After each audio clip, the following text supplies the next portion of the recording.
that school environment was one of the major causes of digger infestation, because that environment we find those are the places where the diggers hide. Body hygiene was also mentioned as one of the causes. Then dysfunctional school inspection, where the teachers are not very much concerned about the health of the students. They do not inspect the students to find those that have been or infested to help them, or at least do referrals to various places. Then lastly, the low level of education of the parents was also seen as one of the causes of digger infestation, where parents are negligent. They do not know that they can seek medical attention in good time, and the parents that are uneducated, you find that they do not maintain even the hygiene of their children so well. Then parents were also, we also had focused group discussions with the parents. So from the parents, there are some of their responses to what the pupils suggested as the major causes of digger infestation, or what is leading them to be infested with diggers. So the findings and the part of the findings of the parents are in line with what literatures had found previously. So some of them strongly suggested that the major infestation among their children was sharing of houses with the domestic animals. The domestic animals here could include the goats, the calves, the young ones of cows, because at the region it rains heavily, and when a calf is subjected to or a lot of cold, it gets infested with diseases. So the parents opt putting some of these domestic animals in, and this in return becomes the host for the diggers. So when the pupils sleep in the same the diggers easily are transferred to them. Then other parents suggested that dirty bedding becomes a host for the diggers, and inadequate health facilities was also seen as one of the major causes of this disease, because in the entire world there is only the one functional, and it is a dispensary. So the health center is not adequate enough to provide the medical services that might want, or those that have been infected, at least the surgical removal or the professional removal, so that the student or the pupil is not subjected to a lot of pain. This is not given keen attention. Then others also they suggested that witchcraft or superstition. They talked about that some of the pupils or that are invested by diggers, this is as a result of the witchcraft. They hold superstitious beliefs to some of these diseases, which later on found that this does not hold water. Then poverty was also suggested. This is in line with what the people suggested and other literatures. And lastly, the political leaders to address some of these major challenges, like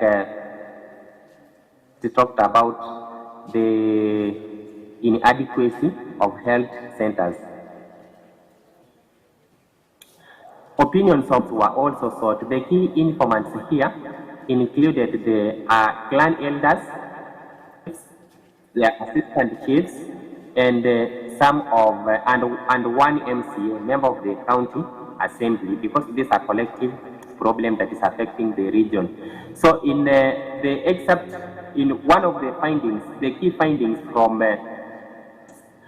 are in line with what the pupils and the parents suggested, because they put forth that the causes of this legal investigation are the poverty, the poor economic conditions. It is projected above, like the acting chief in Yakembene location suggested that direct quote of what He said, many families, especially in Mochengo and Nyakeging towards the river Kuja, are living in abject poverty. Here, children share accommodation with animals which cannot be rained on, like goats and calves. The urine from the animals and the skin from the animals carries price. That's an excerpt from some of the respondents. So strongly, the key informants' suggestions were in line with other respondents had put forth. So we also had an opportunity to interact practicing social workers. Otherwise, we call them community health volunteers. So some of their suggestions on the roles, we had focused group discussions. Some of the on what they suggested that social workers should do. All the roles of social workers. Number one is the creation of public awareness, that the social workers should be activists. They play their activist role in creating public awareness on the various causes. Upon identifying the causes, they let people aware on the in some of the community barazas, and of course suggest to them places where they can get help, where they can always get help, like in the hospitals, in collaborating with the non-governmental organizations, working with the non-governmental organizations, and of course involving all stakeholders, seeking professional treatment. So those are some of the roles of social workers in trying to end this Giga infestation. And other roles that we had from the focus group discussions was promotion of the body hygiene, the general cleanliness, especially of the toe, of the toes.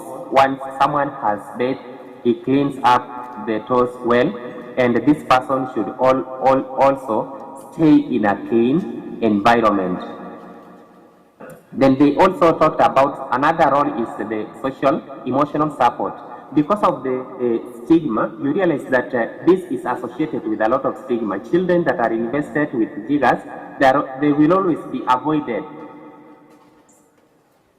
So essentially, the social workers should come in then and provide the social emotional support to ensure that the stigma goes down, and to ensure that these children do not hide themselves, they seek medical attention. Then another important role that they should also play is the distribution of shoes.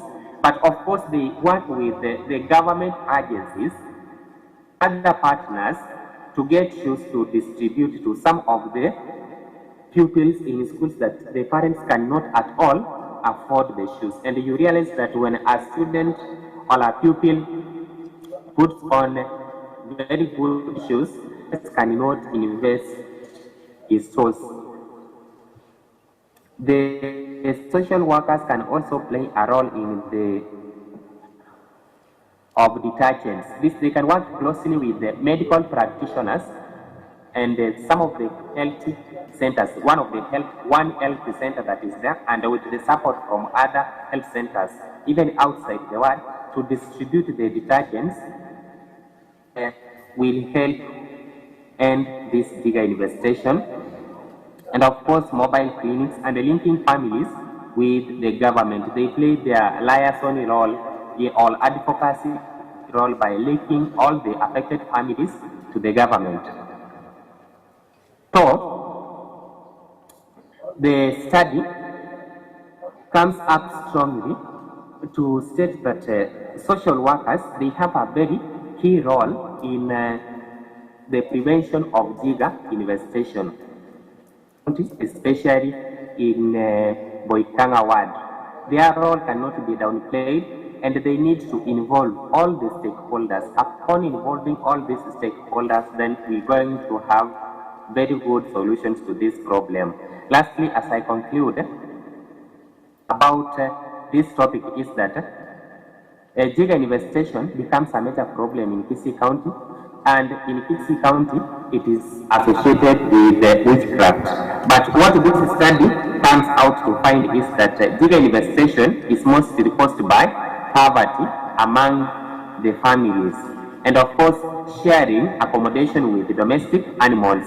Therefore, the study comes up and adds that social workers instrumental roles in the preventive, curative, and their restorative functions in ensuring that fungiasis, otherwise Jiga infestation, is lowered in Boikanga ward in Kisii County.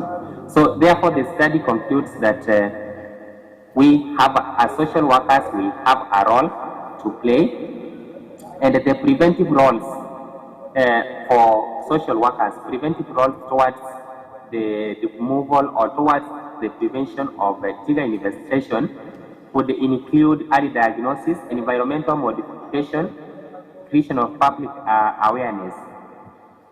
Preventive roles are search for removal, treatment using ash and cattle urine or kerosene, and the restorative function of the social workers in this subject would include the distribution of shoes to the affected families.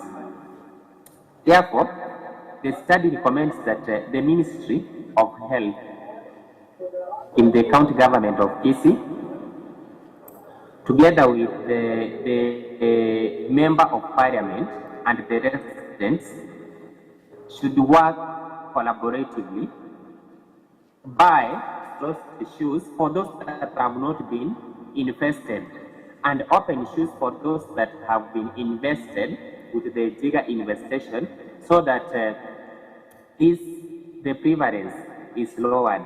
Lastly, the study recommends that social workers should work with all stakeholders to ensure that the prevalence of Jiga infestation in Boikanga ward has been lowered. For listening to my presentation, once again, my name is Orucho Justin Amadi. I am a generalist social worker. Thank you. Back to you, Chair.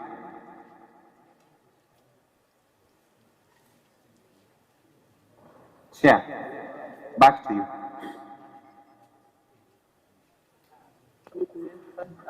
You have a question? One question for him?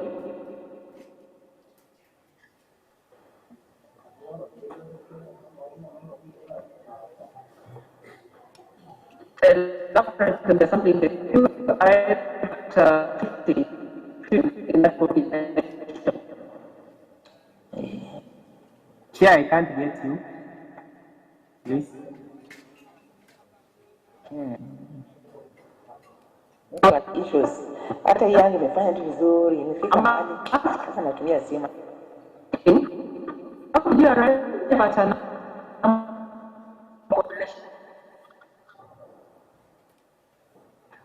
How did I arrive at an average, a sample of 50? Yes, from your population of study. Let me take you back to that.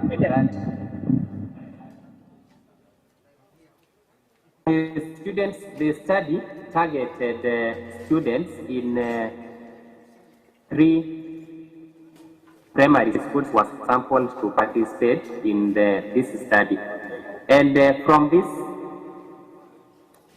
3 primary schools, the students that had been invested previously with Jigas. So at Emesa Primary School, we found out that the study found out that 150 students previously or had been invested, previously or currently invested by Jigas. So those were very instrumental in coming up with the responses. So out of these 150 people that were invested, a sample of 15 was taken because the study could not have higher population. At Nyakorere Primary School, the study found out that 200 pupils had been invested by Jigas. So out of these 200, 10% sample, that is according to Mugenda and Mugenda, that 10 to 30% sample is appropriate for the study. So lowest 10% of the target population. Then at Nyagodere it took 20, and the last at Marongo Primary School, 150 pupils had been invested. From that it took 15. Yeah. So the total target population was 500.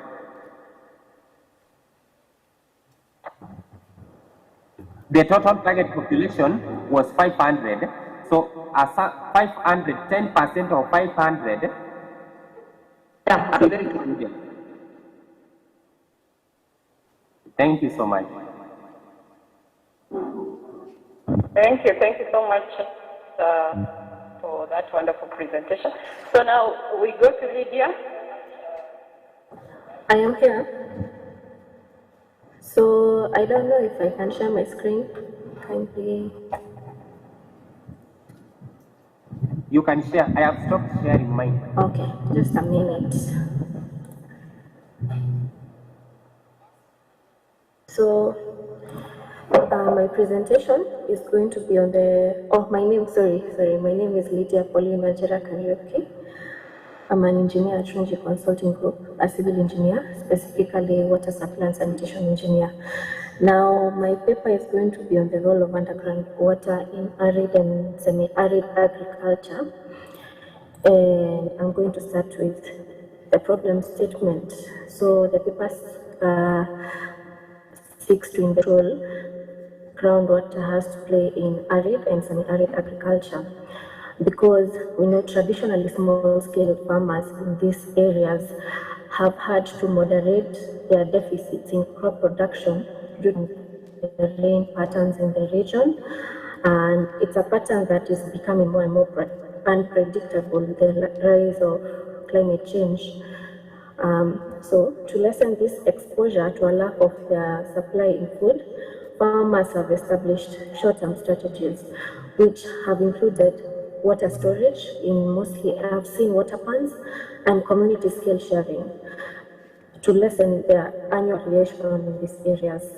So groundwater now presents supplies for 1% of the world's irrigated area, which to me leaves a lot of untapped potential. It allows only 13% of the total food production and contributes to around 44% of the irrigated food production. So in this case, I'm presenting to show groundwater has a significant potential for boosting future agricultural yields, especially in arid and semi-arid areas. So some of the keywords I'm going to use are precipitation. Precipitation are the different forms of water, or how water comes back to us in form of rainfall, mist. In some countries and some continents, there is even snow. I'm going to talk about infiltration, is basically how water penetrates the ground. I'm going to talk about groundwater. Groundwater is water that's not on the surface, that's not flowing in rivers and streams, that has to be drilled in order to be accessed. I'm going to talk about aquifers are now the storage areas in which groundwater is stored underneath the ground. So the hydrological cycle that happens in order for groundwater to occur. It occurs when water recharges subsurface. The keyword is subsurface through cracks and pores in the soil.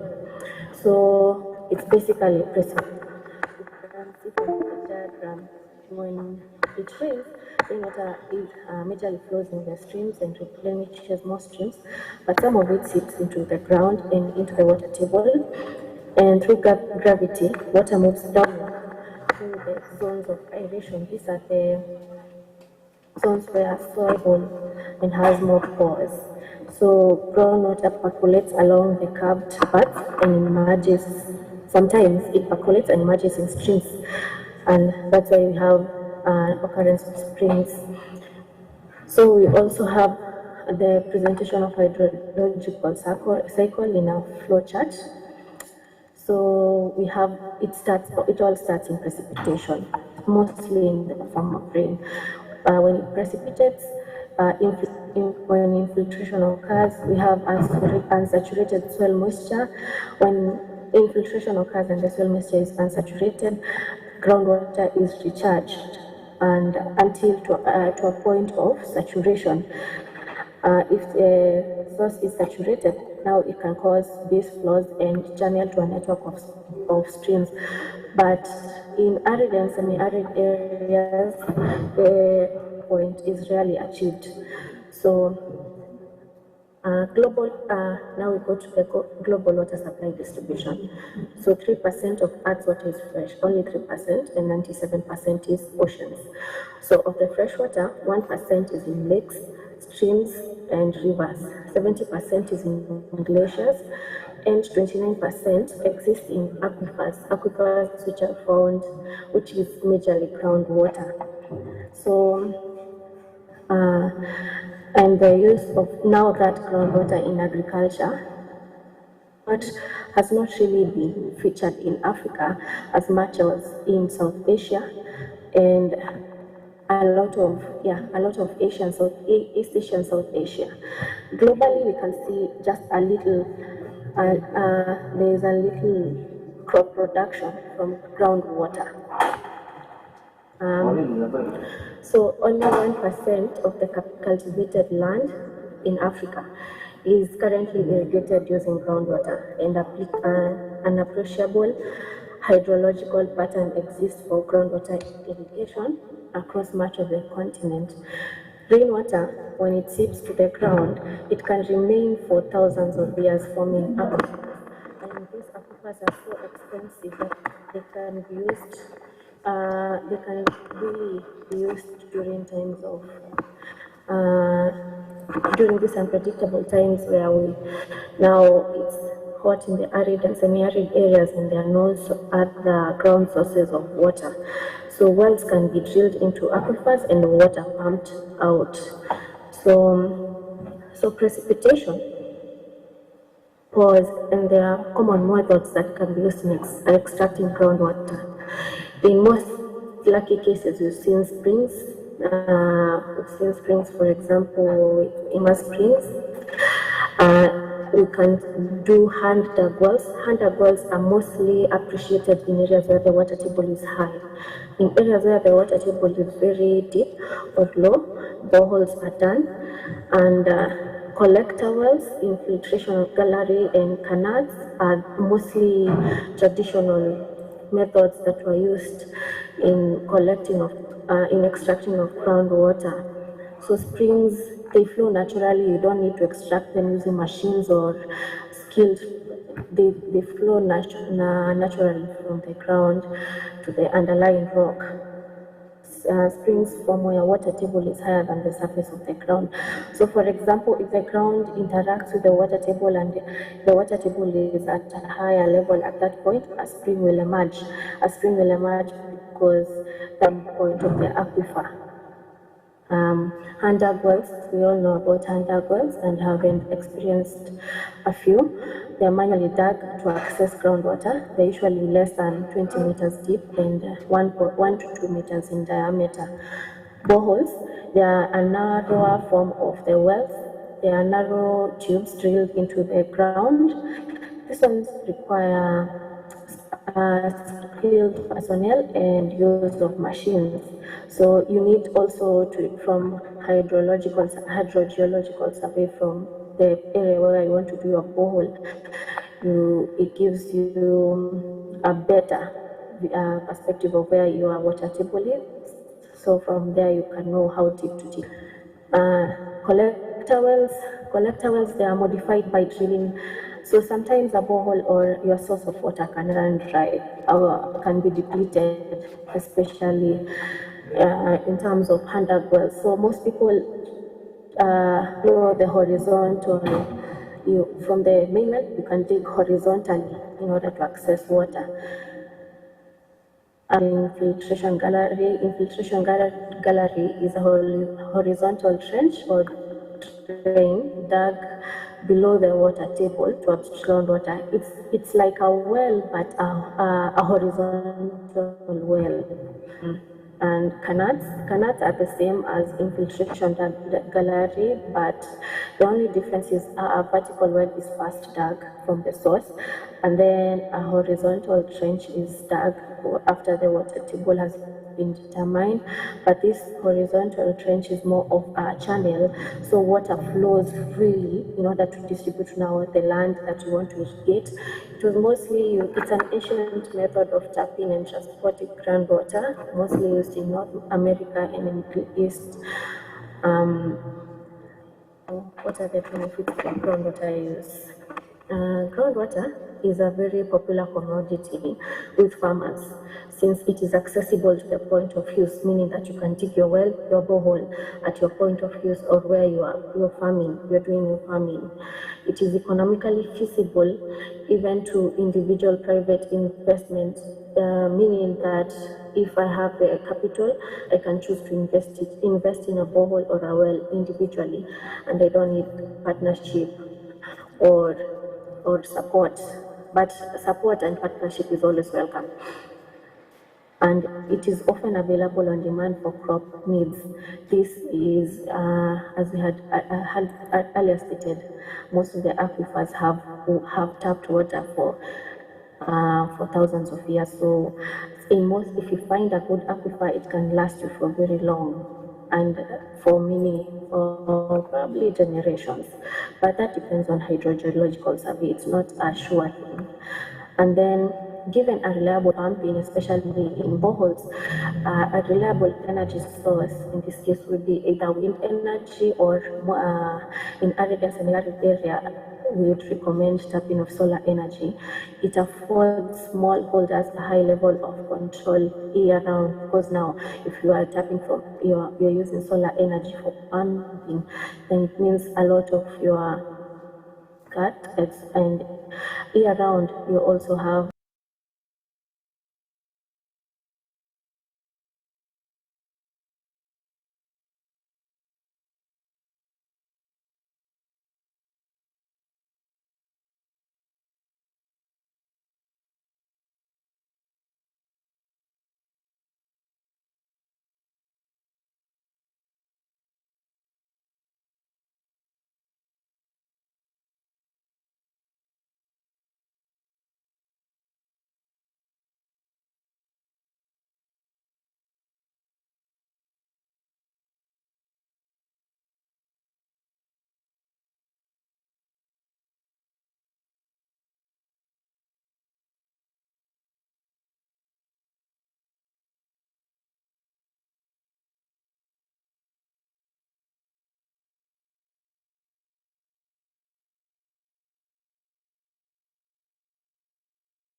it's not near your water source in a way.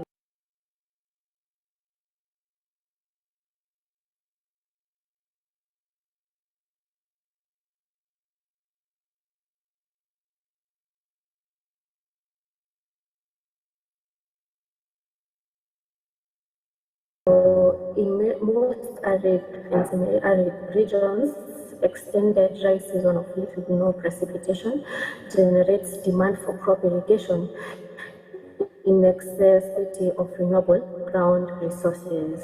So, in as much as we are trying to help the situation of unpredictability in weather patterns in these arid and semi-arid regions, sometimes the dry season extends a little too much and can lead to a strain of the groundwater resources that have been put, if any. So it leads to the situation leads to a widespread depletion of groundwater resources with the following collateral effects. So it can cause, now when there's a strain is caused, there's of course counterproductive competition between irrigation users and conflicts arise between the people who want to use it for nutrition, some want to use it for irrigation, some also want to use it for pastoralism. So this competition and conflict can make it more difficult to achieve the Millennium Development Goals, and it impacts on, of course, when you are tapping groundwater and you tap it for very long course, impact on natural aquifer discharge springs, riverbed flows, which result cumulatively in unacceptable impact on downstream surface water flows. And it causes also degradation of important water-dependent aquatic ecosystems. Of course, they are dependent on the groundwater before it was being tapped, and it's continually exploited, these aquatic ecosystems are affected. So other shortcomings are now some of the long-term shortcomings are salinization of aquifers, which is a very insidious, it's an often complex process arising from a variety of physical mechanisms. So there are troublesome land subsidence, this formation of aquithards.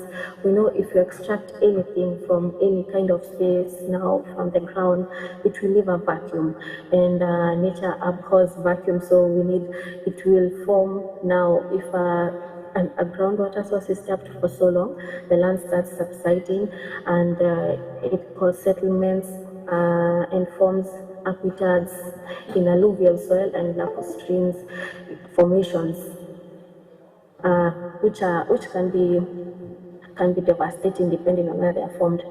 And then now, if electrical energy cost for pumping, especially in places where they're not using sustainable or renewable sources of energy, especially where use is buffered by subsidized or flat rate tariffs. Normally, we view as tapping groundwater as an advantage, so we tend the government tends to subsidize and flat rate the tariffs for the energy required to pump this groundwater. But then it leads to serious implications for many electricity utilities, and leads to a lot of energy consumption in turn, and of course a conspicuous carbon footprint is left in this area, which can be a huge shortcoming. So this can be rectified a lot by using, if during the inception of the project, maybe recommendation of renewable sources of energy. So how can we sustain groundwater use? By establishing the strictest water resources budget management system, because strictest in this way is key, because groundwater, as much as we see it as an unplanned, it cannot, okay, I'm losing my words. As much as we see it as a huge source, we need audit and put measures that protect it, because it can be our last resort in terms of water. So we need to establish strict water resource management. So as much as we are tapping groundwater, we need to plan its use, and we need to promote demonstration projects. We need to adopt innovative water-saving technologies and practices, and we need to conduct water-saving technical training in order to produce skilled personnel. We also need to adjust the current farming structure, especially in large-scale cultivation, adjust in a way that will be able to promote the good planning of this water use, and a way that adopts the water-saving technology. Conclusion, sustainable development in arid and semi-arid areas is, of course, an international challenge, and groundwater is a reliable source of water supply. Using groundwater in agricultural production has the potential to build resilience in food insecure, arid and semi-arid areas, and in turn boost agricultural production. Of course, it has economic impacts, and all in all, improve rural lives and strengthen farmers'